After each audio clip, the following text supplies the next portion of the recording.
Try this again. If the lighting doesn't interfere. Okay. What are they gonna do? Oh yeah, the 4-6 stack. The 4-4-6 stack. I'll get it right.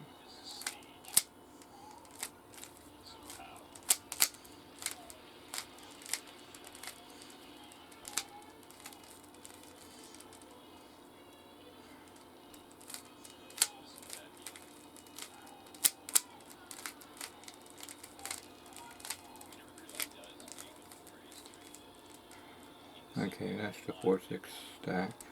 And I could do my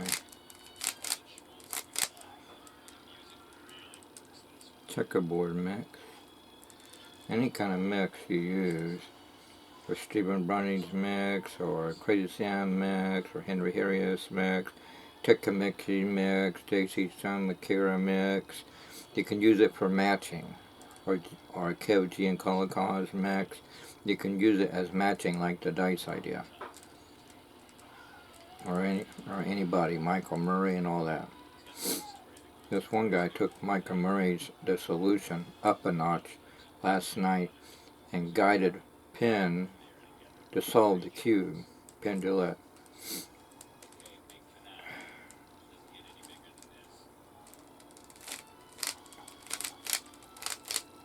Let's see what I'm looking for. It looks mixed, but since I know what I'm looking for the 4-4-6 stack, once I know what I'm looking for, it's just, there it is. Alright.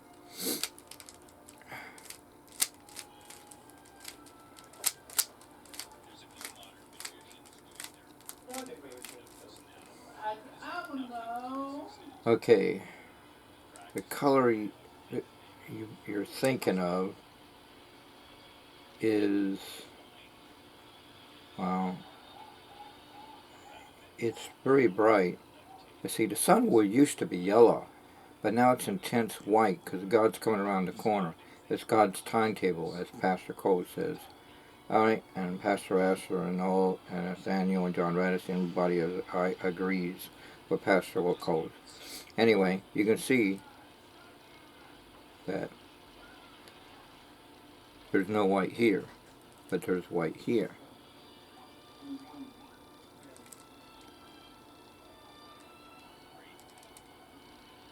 Oh, your color was, I'm thinking of a monkey, and I love these. It's called bananas. I mean, you could think of a lemon, but I don't like sour lemons. I like, well, maybe lemon drops, but I like bananas the most. So, a long time ago, Rubiks cubes was a bright yellow. Now it's like a cream yellow. So at night, it's hard to tell between the white and the yellow. That's the reason why Richard Nardi looked the cards on Cube 52 because of the lighting, and it makes it look like it's white, but really it's yellow. Because in the 80s, yellow was yellow. It wasn't a cream yellow. I mean, there's nothing wrong with that. I guess they wanted to add a new flavor to it. Anyway, back to solving this. Alright, you thought of banana, right? And it says, yeah, but he thought of white, and there's no yellow here. Well, I'm locking in my prediction. I know that you picked yellow, because you didn't tell me yellow, but I have a feeling I'm thinking of a banana. So I know I have a feeling I'm going to lock it in. I'm going to...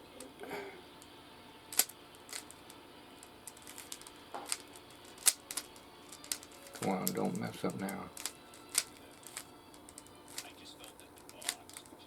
Well, my mind's thinking a whole bunch of stuff, and it's yellow, trust me. Your color is yellow, right, banana? Yeah, how'd you know? Well, I made a prediction, even though it's partly done, and if I wanted to, you're thinking of blue, aren't you? Like an ocean? Yeah. See? Blue. Yeah, how'd you know? You can add your own style to it. And see, you got the letter P or B, whatever. Same here, B or Q, whatever. Or you can turn it this way, a B, and a P, a Q, whatever. I'm going to solve it, because I made a wrong turn. I know what it is. I think I forgot to do the 1-2. Like the 1-2 punch.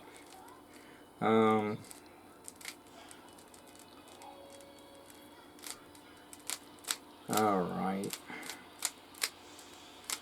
Once I get the top, I go a little quicker. Craig Pitty on Q52 teaches you quick ways to solve the top. But I ain't mastered that yet. I'm used to doing it my way right now. Once I get the top, then I can go quicker. I get the corners first and the bottom corners, then get the middles and then go to the corner. I mean the bottom middles. I'm done.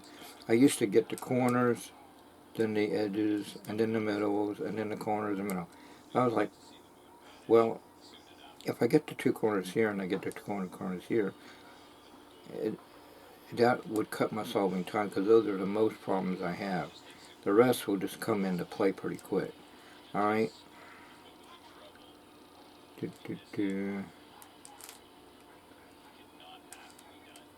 Oh, by the way, some people, I could be wrong on this, but there was a video saying that this guy could have cheated. But the thing is, I don't think the guy cheated, because if you understand the cube, sometimes you don't even have to do other patterns. The other patterns come into play, so you didn't have to do that pattern. It's like if I solved the top, and all of a sudden I solved the corners, and all the other stuff just got done, it happens. I've seen it with my own eyes. I did that with my pocket Rubik's Cube. I got the top, and I do this, like I normally did. I do that a couple of times, and then one time, I must have had the right color pattern that when I started out with, because the whole thing got done. I was like, no, how did I do that? And I didn't have a video camera back in 1980s.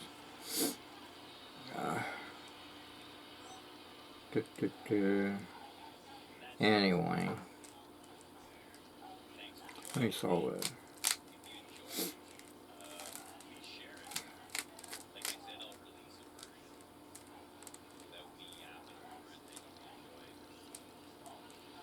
Granted, if he would have said, well, I didn't have much to solve because the other part came into play, you know. But I don't know if he even said that. But I think later on he mentioned that it just came into play, and the colors came in. But some people don't believe that's possible. But as God is my witness, I've done the cube enough times from 1980s and gotten even faster watching a lot of YouTube videos.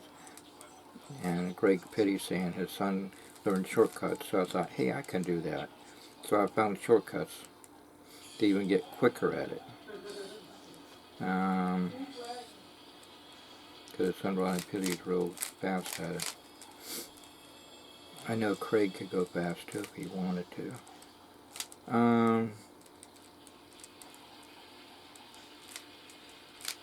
Someone said if you know how to drive, you can solve a cube. That's probably true, but I don't know how to drive, and I still know how to solve a cube.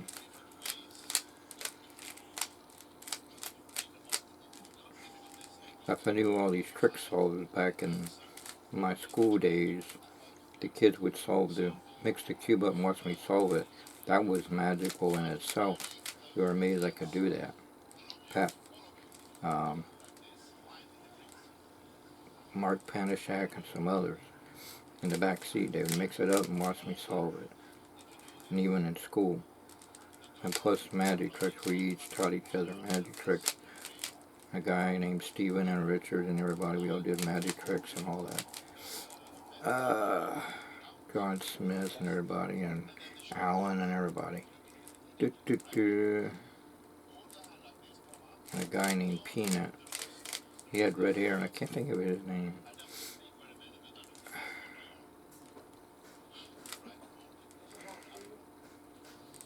Let me think here. I need your mining gear. This is the top. Now I do the bottom. Now, see, normally I do the top corners, the bottom corners, and see, I'm rambling. I'm not paying attention. And see, I don't think I did that. I think that just got done, or I'll have to play it back to find out if I was solving that part. But anyway, this part, see, that's right. That's right. These two got to switch.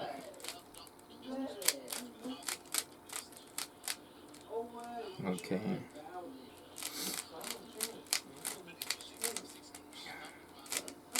James J. Norris. 5 easy steps solving a Rubik's Cube. Learning on YouTube, there was a kid that put out a book on how you can do the cube. But I never got that one, but I got the audio solution at Toys R Us, mastering the cube, I don't know where I got that at, and the simple solution I got at Walmart. Maybe I got that one at Walmart too.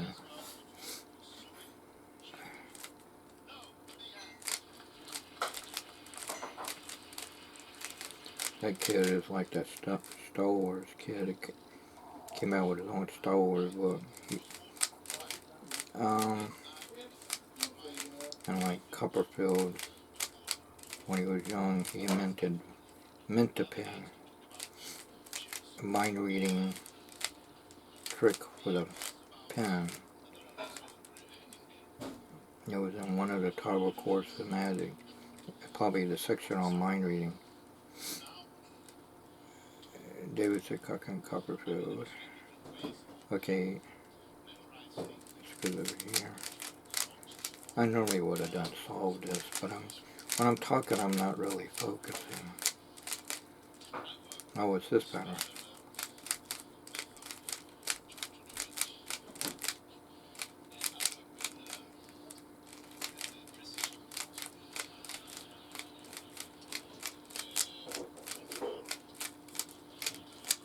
Well, I put it back in the same pattern because I'm not thinking it would have been solved. I was supposed to do that once instead of twice.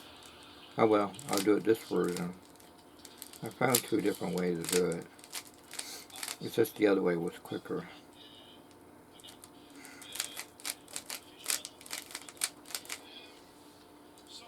Now it's to this pattern and it'll get done. I mean, this is quick in some ways.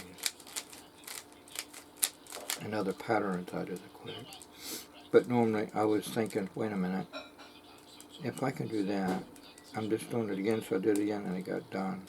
It's quicker that way. But anyway. Last morning you ran into my foot, Billy. I didn't know. We walked by. Yeah. You hit my foot. Normally I know when I hit it. This time I don't remember. And I didn't know I knocked your water bottle down, but Where? Oh, when you said, Bill, you knocked my bottled water down. No, I had soda in it. Oh, soda? Okay. Cup. Alright. And I said, is that waterproof? And you said, no. It's soda. I keep soda there. Okay.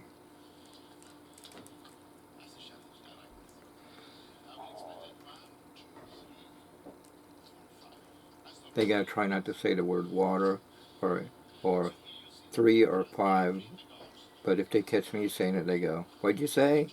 And then do a thumbs up or thank you. Bob took it up a notch, and when he sees a green light, he says, thank you, and we're thanking God. And if it's a red or yellow light, thank you, that means God protected us from getting in a wreck. Okay, Bob Schofield knows how to do it. Let me think, what are they going to do? I mean, Jim Powers, God was protecting him because he realized, because he was wondering why did he run out of gas, and it happened to be right at that gas station. Then all of a sudden there was like a 5 or 6 car pileup, he realized he could have been in that. So God protected him. Okay. Alright. Really? Huh? Let me ask you a question. What? Is SpongeBob a real person? No. It's a Yes. cartoon. Yes. My niece Bobby likes him. She had a cover that would fit the whole window. Really? Now William likes Mr. Crab because he makes money. SpongeBob is a real person. Yeah. Yeah, what do you mean? The movie version? No, the cartoon. Oh, okay. With David Hasselhoff? No. Oh. SpongeBob is a real person. How is he a real person? Scooby-Doo is a real person. Now you done lost me. Well, we had to have an actor who does the voice behind the cartoon. Yeah, you're right. So Casey Kasem does Shaggy or whatever. Yeah, and Robin. Yeah. So Shaggy is a real person. Yeah, I That's get the it. actor who does it. Yeah, I get it. And Bob like. Even Bugs Bunny's a real person. Yeah, I forgot that guy with the million voices. I mean, there's Ritz Little, but I can't think of the other guy. And now his son's doing it too. They did a commercial together. Oh, I can't think of the guy's name. That's what you call a trick question. Yeah. There was one actor that did Porky Pig, but I can't remember if he left or passed away. And then the guy who does all these other voices did Porky Pig and said, "Hey, you do it good too." So they let him do that along with Bugs Bunny and some others.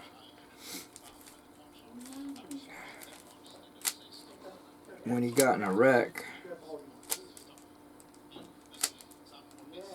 the doctor knew how to get him out of being in a coma. He turned on the TV and knew there were Bugs Bunny on there, and he said, "Calling in Bugs Bunny, come in Porky Pig," and all those characters he did, he was doing them, and gradually he came back out of his coma. The doctors know how to do things. They know how to get your attention, even if you're in a coma. They know how to get you out of it. Your brain, they know how your brain works.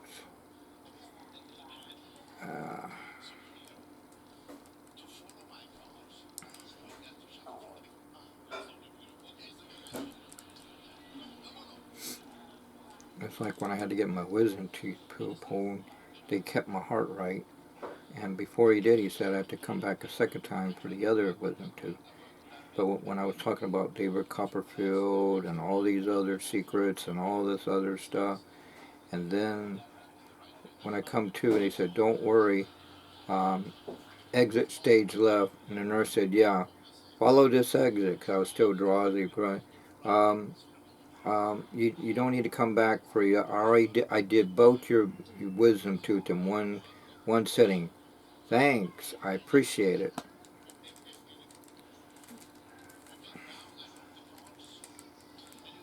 And then later on, Valentino Luna Montana, the mass magician, showed my idea was right to make a SWAT car vanish surrounded by a ring of spectators or a block around thing.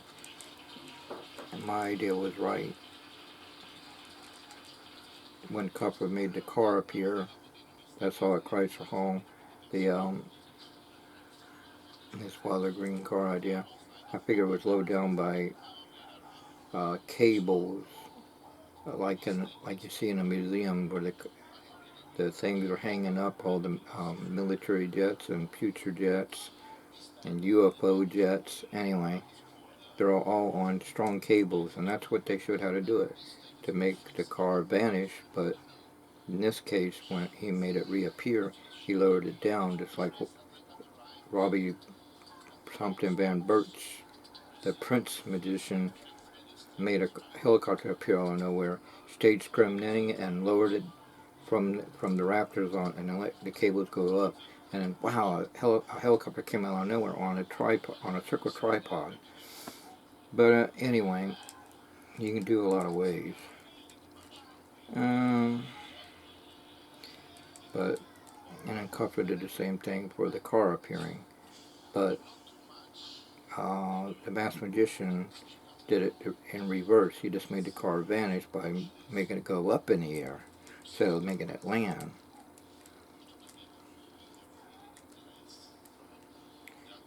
Okay. I didn't forget what I was doing with this. I'm sitting there rolling this around talking. Oh well.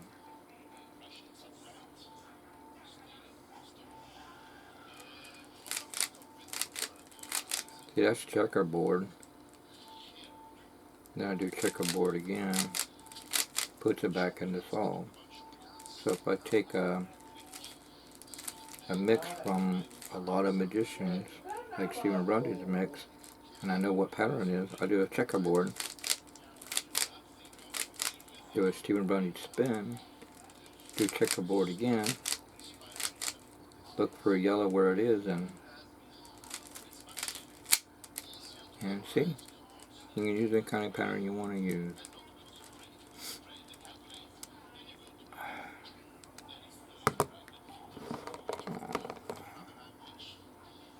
There's a forces, and you can force a card. You can force a collar on a rouge too. Colin Claus teaches that, and Kev G has his way of doing it, and Colin Claus has his own way of doing it.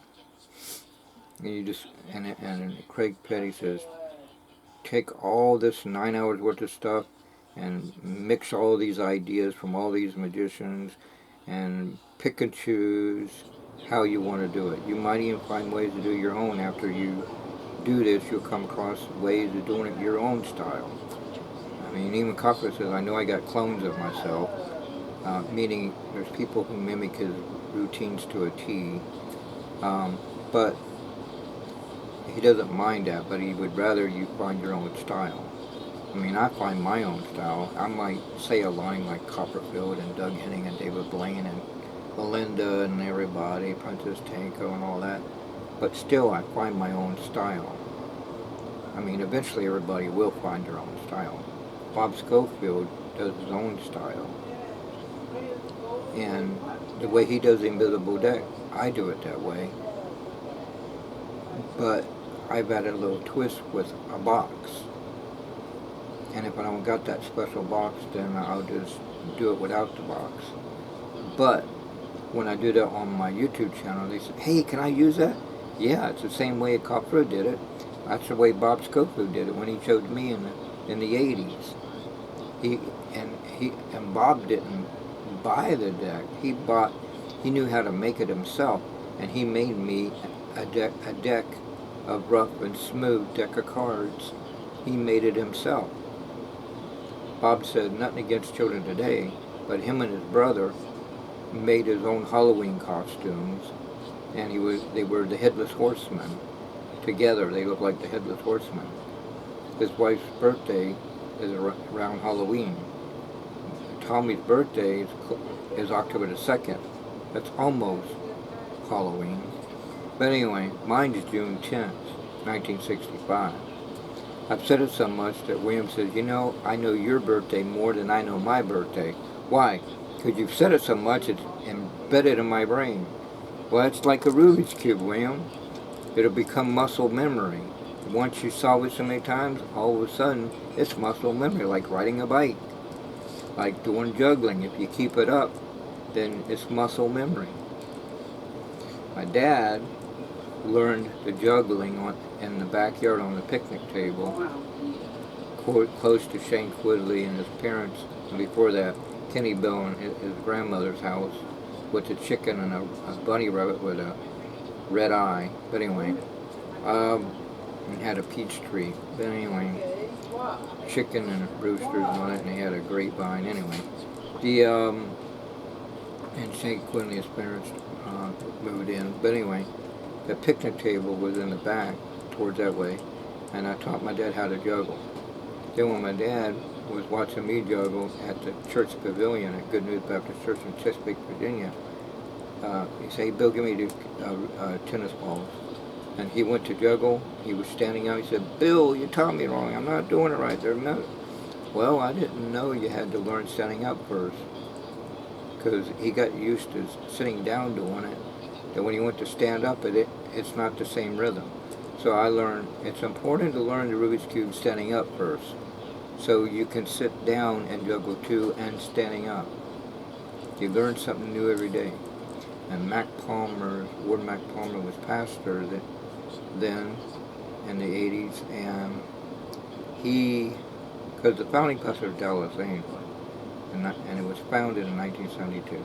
And then Pastor Ward Mac Palmer, then Pastor Will Cole. And let's see, Dallas Angel, Mac Palmer, Pastor Coles, and now Pastor Mike Asher. Alright. But soon we plan to expand a five-phase plan. Anyway, it'll be interesting.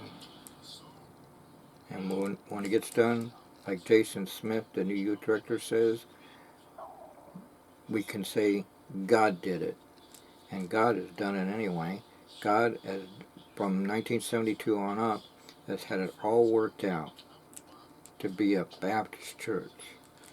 Because the people who owned that land said they wouldn't let anybody, no church be on this unless it was a Baptist church. And God made sure it was a Baptist church. They put a whole bunch of names of churches in a hat. And they reached in and it said, Good News Baptist. Bingo, there it was.